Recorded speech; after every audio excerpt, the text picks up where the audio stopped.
तो नमस्कार विद्यार्थियों, कैसे हैं आप? आपका स्वागत है कैप्टन रोशनी पब्लिकेशन में। आज हमारा जो है विष के दांत, नलिनी विलोचन शर्मा द्वारा जो है कहानी लिखा गया विष के दांत। हमने पहला में आपको कराया था लेखक परिचय, फिर दूसरे भाग में कराया था, आधा पाठ हमने कराया था, उनके बारे में पूरा डिटेल बताया था, इसका कैरेक्टर बताया था।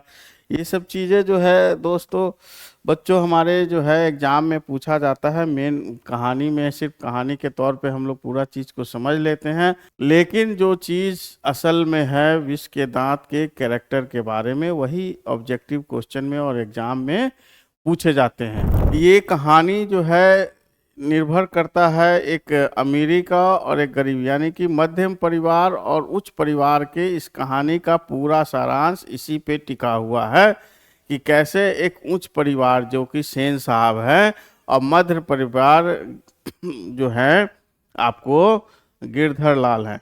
ये कहानी दो व्यक्तियों के बीच में है और उनके बच्चों के बीच में है। ये पूरा कहानी जो है इसी पे आधारित है। ये चीज़ हमें समझना बहुत ही ज़रूरी है। पूरा कहानी रटने से अच्छा है कि हमें इसका ओवरऑल कंसेप्ट समझ लें ताकि हमको याद रहे। सबसे पहले सेन साहब के बारे में समझते हैं, फिर से आपको एक पूरा हिंट दे देते हैं। सेन साहब जो थे कि वो पूरा उच्च परिवार के थे, उनका रुतबा था। उन्होंने सबसे पहले आप कैरेक्टर को दिमाग में रख लेना है कि सेन साहब हैं, उनका बाद उसके बाद आता है उनका बेटा कासू, उसको खोखा भी कहा जाता है। उनकी 5 बेटियां थी। पांचों बेटियां का नाम हमने पिछले उसमें अध्याय में बताया है आपको। उसके बाद इसमें आ जाता है आपका उनका कार का कीमत कितना बताया था, 7,500। उसके बाद आ जाता है ड्राइवर, सोफर जिसको कहते हैं। यही 5-6 करेक्टरों के बीच में जो है ये पूरा कहानी का सारांश है दोस्तों। तो आधा सारांश हमने पार्ट 1 में बताया है, वहाँ से आप मेरा वीडियो डिस्क्रिप्शन लिंक में है, वहाँ से जाके देख सकते हैं। तब तक मैं छोटा सा हिंट्स आपको दे दूं। सेन साहब की 5 पुत्रियां थी और उनका एक छोटा बेटा था खोखा, जो कि बहुत ही शरारती था। सेन साहब जो है अपने बेटे को इंजीनियर बनाना चाहते थे। वो स्कूल ना भेज के अपने गैराज में ही एक मिस्त्री के द्वारा ठोक पीट के माध्यम से उसको इंजीनियर बनाना चाहते थे।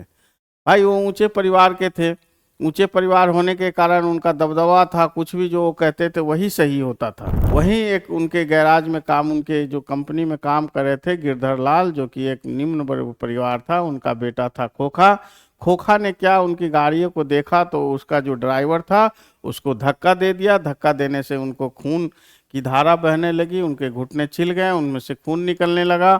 उनकी माँ जो है ये देख के बहुत बेचैन हो गया। उन्होंने खून को अपने कपड़े से पोंछा और सेन साहब जैसे ही आए तो वो ठिठक गई, कुछ भी नहीं बोला। ये था अमीरी का रुतबा उनका। लोग उनसे डरते थे, उनके आगे कुछ भी बोलना नहीं चाहते थे। अगर चीज़ सही भी है तभी भी उनको बोलने में बहुत दिक्कत होती थी बच्चों। ये चीज़ समझ में आया? यहाँ तक आपको हमने बताया। वीडियो को, चैप्टर को समझने के लिए एक एक कैरेक्टर आपको बहुत ही जानना जरूरी है, क्योंकि बार बार मैं आपको बता रहा हूँ एग्जाम में ये कैरेक्टर के बारे में ही आपको पूछा जाता है। यहाँ तक बता दिया बच्चों हमने। अब आगे बढ़ते हैं। जब बाहर हल्ला गुल्ला शोर मचने लगा था कि आखिर क्या हुआ, गाड़ी के साथ क्या हुआ, एक्चुअली क्या हुआ, मदन ने वो गाड़ी को छुआ जिसके कारण उसका सोफर ने उसे धक्का दे दिया और छिलने लगा। तो वहाँ को शोर गुल का आवाज़ होना। तो सेन साहब के साथ उनके 2 मित्र भी बैठे थे, एक पत्रकार साहब, एक सिंह साहब।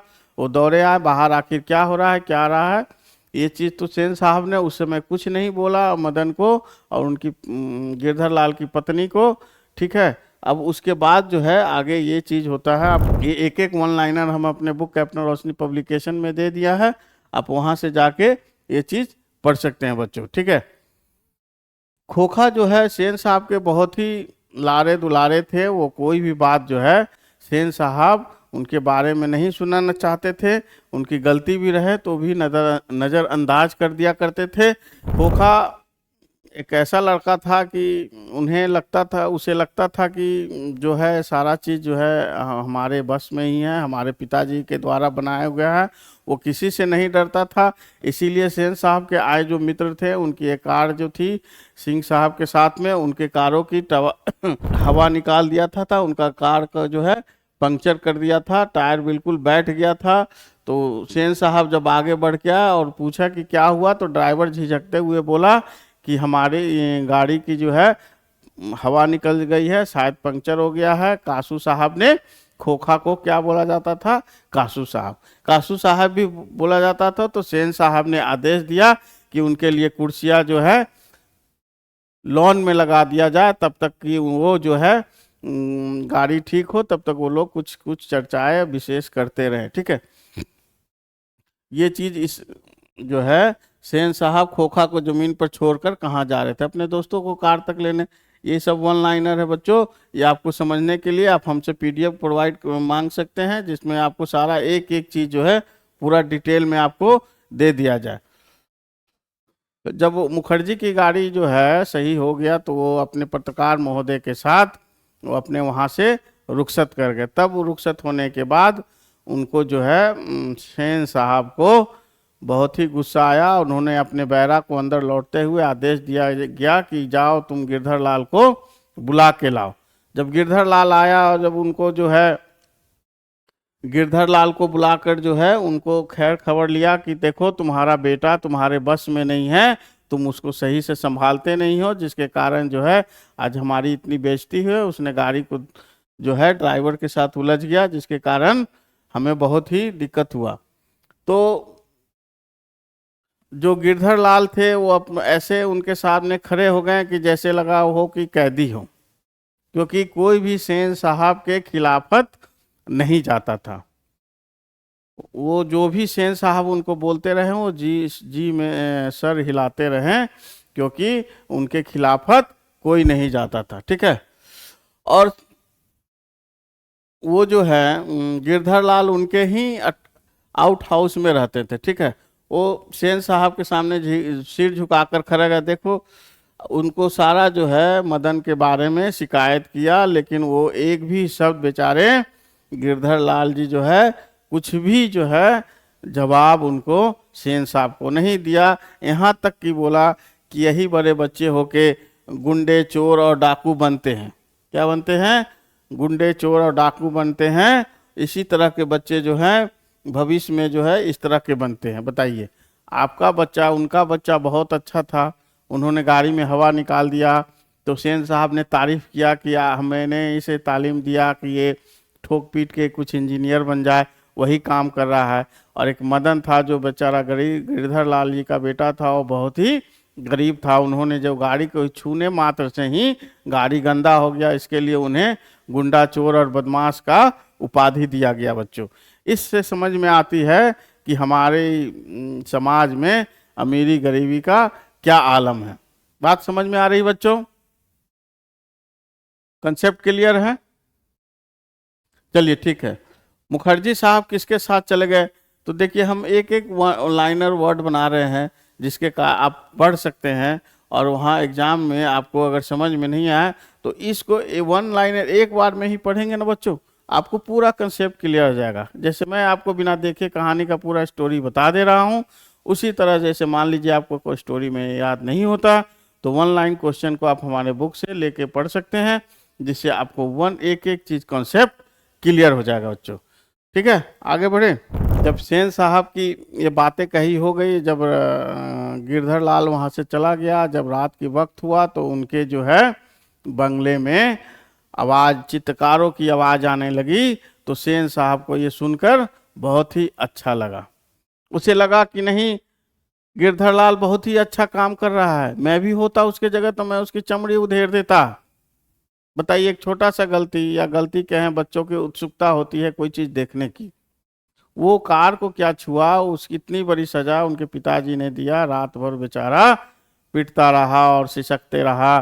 तो वो कह रहा है कि गिरधर लाल की इसमें गलती नहीं थी, क्योंकि उसकी बात को माना। उन्होंने अपने बच्चों को बहुत पीटा, मदन को। तो गिरधर सेन साहब बहुत खुश हो रहे थे और कह रहे थे कि उनकी जो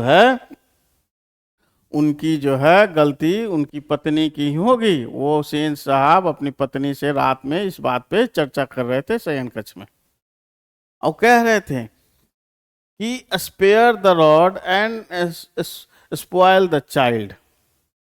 ये मुहावरा इंग्लिश में है, spare the rod spoil the child. अपने ये वाक्य जो है सेन साहब ने अपनी पत्नी को कहा।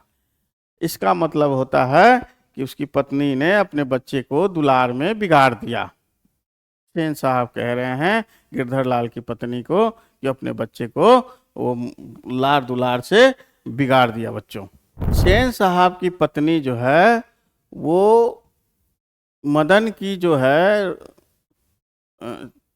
रुलाई से या उनकी चिल्लाने से ज़्यादा सेन साहब की बकबक से उनकी खींच आ रही थी। समझ में आ रहा है बच्चों? मदन का रुदन तो रुक गया, खैरियत थी कि उसकी सिस्किनिया सेनों के शयनगार तक नहीं पहुंची। लेकिन मदन जो है बेचारा रात भर मार खाया अपने पिताजी से, फिर भी वो निम्न वर्ग होने के कारण उसे आदी हो चुका था और निडर हो गया, हिम्मत वाला था। अगले दिन वो अपने दिनचर्या में ढल गया, उसे कोई परवाह नहीं हुआ कि हम रात को भी पिटाई खाएं। अगले दिन बेचारा मदन अपने गली में दोस्तों के साथ लट्टू नचा रहा था। क्या नचा रहा था बच्चों? ये क्वेश्चन बराबर एग्जाम में पूछा जाता है कि मदन गली में क्या कर रहा था। तो गली में लट्टू नचा रहा था बच्चों। वहाँ अपने दोस्तों के साथ धूल में खेल रहा था, अपना जो है लट्टू नचा रहा था। उसी समय जो है दूसरे लड़कों को भी उसमें कोई खास उम्र नहीं थी। ये है देखो जो लट्टू नचा रहा था। तो जब खोखा भी उस जगह से गुजर रहा था तो उसकी भी मन मचल गया कि मैं भी लट्टू नचाऊं। तो खोखा को लगा क्या कि ये हमारा फैक्ट्री है, हमारा घर है, बंगला है, यहाँ भी मैं जैसे बोलूँगा वैसा ही चलेगा। ऐसा नहीं होता है। आप अपने दायरे तक ही अपने पावर का यूज कर सकते हैं बच्चों। जब बाहर निकलते हैं, आप कितना भी मान लीजिए आप अपने पोस्ट पे हों, मान लीजिए जब उस पोस्ट से बाहर निकलते हैं तो आप भी आम नागरिक हो जाते हैं। उसी तरह से जो है खोखा जब गली में बच्चों को लट्टू नचाते देखा तो उसका भी मन ललच गया, और जब जाके अपने दोस्तों से बोला, मतलब अपने गली के बच्चों से बोला, मदन से बोला मैं भी लट्टू नचाऊंगा। तो मदन इस पे चीज गया, बोला नहीं मैं नचाने नहीं दूंगा। इसमें तैश में बाताचीती हो गई और खोखा ने मदन को जो है मारने लगा। यह खोखा उसके अपमानित प्रताड़ित लीडर मदन की यह बात उसने छूटते ही दबा पे भाग जाए, यहाँ से बड़ा आया है लट्टू नचाने वाला, अपने पापा को मोटर पे बैठ, ये कहना था मदन का। तो जैसे बच्चों जैसे ही ये चीज बात में तो कासू तैश में आ गया। वैसी उम्र में नौकरों पर अपनी बहनों पे जैसे हाथ चला देता था और उसकी क्या कुछ कर दे, उसने आओ न देखा ताओ मदन को एक घूसा रसीद कर दिया। चोर गुंडा डाकू होने वाला मदन भी कम मानने वाला था। वह झट से कासू पर टूट पड़ा। जो बच्चा दिन रात मार खाता हो वो अब कहाँ मानने वाला था, वो भी जो है यूसुफ उस पे टूट पड़ा। और जो मदन के साथ जो बच्चे थे वो अपने साइड हो गए। उन्होंने नहीं देखा कि हम महल वाले और झोपड़ी वाले किसी एक की मदद करें, क्योंकि वो अबोध बालक थे। उसे कहाँ समझ कि महल वाले और झोपड़ी वाले क्या होते हैं। तो महल और झोपड़ी वाले की ये पूरी जो है चीज कहानी में ये चीज दिखाया गया है।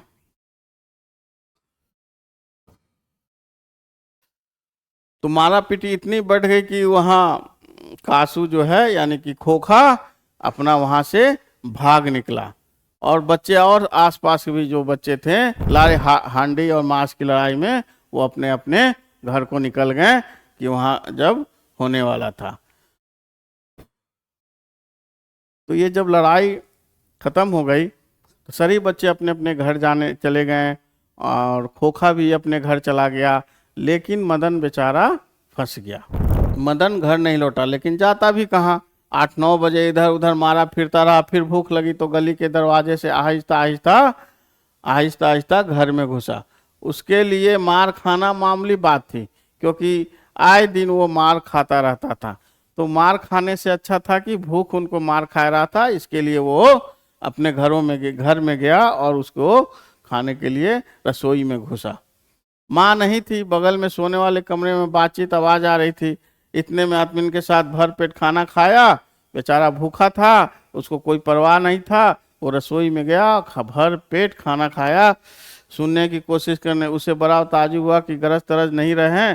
उसकी अम्मा ने भी कोई बात नहीं पूछी, जिससे वो अंदर अंदर खुश हो रहा था। तब लड़ाई जो है मदन ने खोखा के साथ किया। अब इसका उल्टा रिएक्शन कहाँ हुआ? गिरधर लाल पे। सेन साहब अगले दिन जो है ये चीज देख के सुन के कि खोखा को मदन ने मारा है, तो सेन साहब को अपने स्टाफ से बैरा से बुलवाया और डांटा कि और वहाँ का बैरा ने और उनका बाबू ने कहा कि गिरधर तुम्हें कल से नौकरी आने की जरूरत नहीं है। गिरधर लाल नहीं समझा कि आखिर हुआ क्या। कल से मकान छोड़ देना, अपनी तनख्वाह ऑफिस से ले आना। मदन की कोई बात नहीं हो रही थी, उसकी सहजा तहजीब होती रही, सोने की कोशिश भी करता। तो जो काम मदन ने किया उसका सजा उन्हें गिरधर लाल को बोल रहा था, गिरधर लाल को मिल रहा था। सेन साहब ने जो है खोखा की सबकी कोई चर्चा नहीं है, उसकी पूरी जो है बात उनकी नौकरी पे आ गई, तनख्वाह पे आ गई, वहाँ से छोड़ जाने की बात आ गई। ये कैसे बर्दाश्त करता सेन साहब कि एक झोपड़ी वाले ने महल वाले बच्चे को पीटा।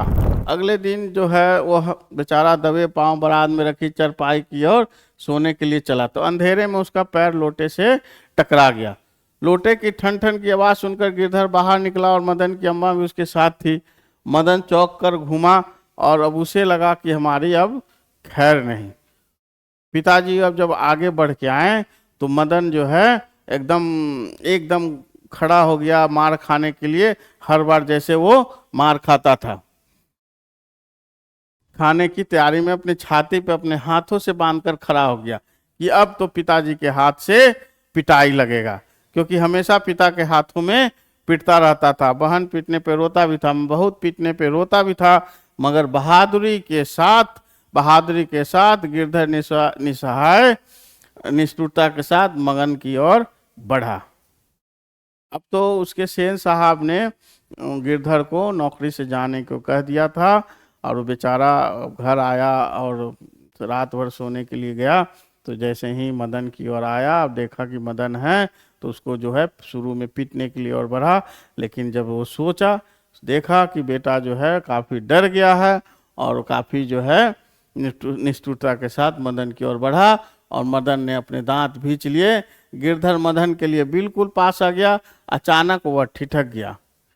अब गिरधर सोच रहा था कि मेरा जो हिम्मत मैंने आज तक नहीं किया वो मेरा बेटा करके आया है, तो उसको पीटने की बजाय वो अपना जो है मदन को गले से लपक कर लगा लिया और मदन को हाथों से उठा लिया। मदन हक्का बक्का रह गया, अपने पिता को देख रहा था। उसे याद ही नहीं था कि पिताजी ने उसे कभी भी इस तरह का प्यार किया था। बच्चों, जब बराबर आप अपने गार्जियन से डांट बात मार खाते रहते होगे और किसी दिन पिता आपको असीम प्यार करे, तो आपको विश्वास ही नहीं होगा बच्चों कि हमारे ये पिताजी हैं कि कोई और। ये विश्वास करना बहुत ही मुश्किल हो जाता है, क्योंकि उसकी एक्सपेक्टा उसकी जो है उम्मीद मदन ने कभी नहीं किया था। और उठाकर अपने गोदी में गिरधर लाल ने कहा, शाबाश बेटा, एक तेरा बाप है और एक तू है। तूने तो खोखा के दो दांत तोड़ डाले। कितने दांत तोड़ डाले बच्चों? दो दांत। और जोर जोर से ठहाका मारने लगा। बात समझ में आ रही बच्चों? गिरधर लाल भी सेन साहब के बातें सुन सुन के, अपने बेटे के बातें में सुन सुन के, उसकी नाराजगी सुन सुन के तंग आ गया और लास्ट में सोचा कि शाबाश बेटा, एक तेरा बाप है जो बराबर सुनते रहता था और एक तू है कि जो है खोखा के दो दांत तोड़ के आ गया। ये तुम पे हमें गर्व है। समझ में आ रहा है बच्चों? ये पूरा कहानी जो है आपको अभी शुरू में ही बताया था कि ये कहानी महल वर्सेस झोपड़ी यानी कि उच्च परिवार और निम्न परिवार का है बच्चों। ये सारा जो कहानी आपका एग्जाम में कहानी का जो है पूरा सारांश आपको हमने बता दिया। अब कहानी में याद करने वाली कौन सी बात है वो आप जान लीजिए। पहला कैरेक्टर हो गया आपका सेन साहब, ठीक है बच्चों। दूसरा कैरेक्टर हो गया खोखा, खोखा हो गया, यानी कि उसको कासू भी कहते हैं, ये बच्चे कंफ्यूज ना हो कि कासू कौन थे। तीसरा हो गया आपको सोफर, यानी कि ड्राइवर को कहते हैं सोफर, ये हमने पहला क्लास में बताया था जब कहानी स्टार्ट किया था। चौथा होता है सेन साहब की 5 पुत्रियां, ठीक है बच्चों, ये नाम आपको याद भी रखना है, ठीक है। अब छठा आता है गिरधर लाल, जो कि सेन साहब के यहाँ नौकरी करता था, और उसका 7वां बेटा कौन आता है, 7वां मदन, ठीक है बच्चों। जब मैं आपको ऑब्जेक्टिव इसका कराऊंगा तो एक एक कैरेक्टर को आपको वहां बताते जाऊंगा कि कैसे ये कैरेक्टर आपको ये पूछा गया है बच्चों। पहले तो ये इस चैप्टर का नलिनी बिलोचन शर्मा का जो 20 के दांत है उनका लेखक परिचय पूरा याद कर लेना है, कहानी का पूरा सारांश आपको पढ़ लेना है। एक एक वन लाइनर क्वेश्चन हमने जो दिया है अपने बुक में भी दिया है, वहाँ से आप PDF डाउनलोड कर सकते हैं। आपको नहीं मिलता है तो आप हमें व्हाट्सएप ग्रुप से जुड़ के मैसेज कर सकते हैं, हमको हमारा जो लाइव क्लास में भी है मैसेज कर सकते हैं, ठीक है। ये सारा जो है 6, 7, 8 चैप्टर पे, ये कैरेक्टर पे ये पूरा स्टोरी बेस है बच्चों। तो इशारा कहानी को आपको सारांश दे दिया है। अब नेक्स्ट चैप्टर में हम जो है हम क्लास क्रम विभाजन और जाति प्रथा का ऑब्जेक्टिव क्वेश्चन और 20 के दांत का ऑब्जेक्टिव क्वेश्चन लाइव सेशन लेने वाले में है बच्चों। इसके लिए मैं पहले से बता रहा हूँ, इसके लिए आप बहुत सारे बच्चे जुड़ जाएं। जो बच्चे हमारे चैनल को सब्सक्राइब नहीं किए हैं वो सब्सक्राइब करें और शेयर करें, ताकि एक एक चैप्टर को बारे में पूरा जो है मैं आपको विस्तृत रूप से ऑब्जेक्टिव कराऊंगा और पूरा चीज़ है आपको याद कराऊंगा, ताकि आपको एग्जाम में कोई भी ऑब्जेक्टिव इस चैप्टर से आ जाए उस चैप्टर से आ जाए, दोनों चैप्टर का ऑब्जेक्टिव जो है इत्मीनान से कराऊंगा, ताकि आपको कभी भी भूलने की शिकायत नहीं होगी बच्चों। ये हमारा चैनल का पूरा चीज़ है। आपको ये चीज़ हम लोग क्या क्या देते हैं, class notes, important PDF, exam preparation summary, regular updates, doubt support. इस चीज़ से जुड़ने के लिए आप हमारे टेलीग्राम से जुड़ सकते हैं, व्हाट्सएप ग्रुप से जुड़ सकते हैं, इंस्टाग्राम पे देख सकते हैं और यूट्यूब पे देख सकते हैं बच्चों। और विशेष जानकारी के लिए जैसे मैं आपको बता दूं कि सारा जो है एक एक चैप्टर का व्याख्या जो है कैप्टन गोधली में दिया गया है। पहला श्रम जाति और दूसरा 20 के दांत वन लाइनर क्वेश्चन बताया था, वहाँ से जो है आप एक एक चीज दे सकते हैं। आप इसको जो है मार्केट में भी ले सकते हैं, फ्री ऑफ कॉस्ट चाहिए तो आप हमसे PDF के लिए बता सकते हैं, ताकि आपको फ्री ऑफ कॉस्ट में प्रोवाइड किया जा सके और वहाँ से लाभ उठाकर इसके एक्सरसाइजेज, इसके मुहावरा, इसके विलोमन शब्द, इस सब चीज़ में दिया हुआ है, ग्रामेटिकली भी दिया हुआ है। यहीं से आपको पूरा तैयारी करेंगे तो आपका एक एक चीज़, एक एक चैप्टर कंप्लीट हो जाएगा और पूरा कॉन्सेप्ट जब तक क्लियर रहेगा तो एग्जाम में कोई भी क्वेश्चन आएगा आप आसानी से उसका तैयारी कर आंसर दे सकते हैं बच्चों। फिर मैं आपसे एक ही चीज़ दोहराऊंगा बच्चों, हमारा जो है ऑब्जेक्टिव सेशन शुरू होने वाला है। हम लाइव क्लास आपसे आने वाले हैं, एक एक क्वेश्चन का जवाब देंगे, आप वहाँ सारे क्वेश्चन पूछ सकते हैं, कोई भी डाउट है हमसे समझ सकते हैं। तब तक के लिए धन्यवाद। आप चैनल से जुड़े रहें और बच्चों को प्रेरित करें, वहाँ सही सामग्री दी जाएगी, सही दिशा निर्देश दिया जाएगा, ताकि आप जो है एग्जाम में, हिंदी के एग्जाम में 90+ मार्क्स ला सकें। तब तक के लिए धन्यवाद।